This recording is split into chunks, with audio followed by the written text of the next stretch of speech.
At para naman sa ating good news ngayong araw na ito, mga persons deprived of liberty nagpakitang gilas sa pagluluto. Para sa ating good news, kasama natin, Idol Maya.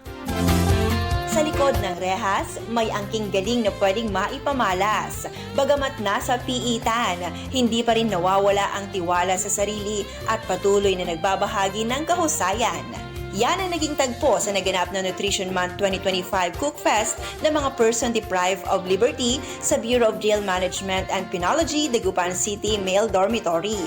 Suot ang kanilang mga apron, nagpagalingan sa pagluluto ang ilang piling PDL para sa naturang cookfest na tampok ang iba't ibang luto ng gulay na siyang nagbibigay sustansya sa katawan.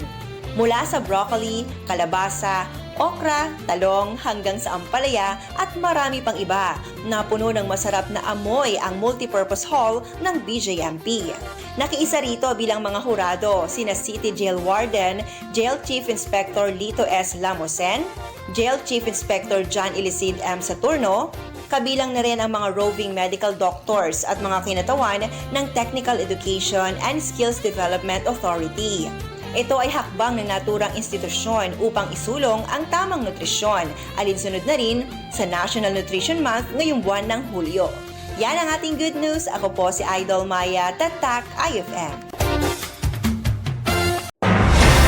IFM News. IFM News. IFM News.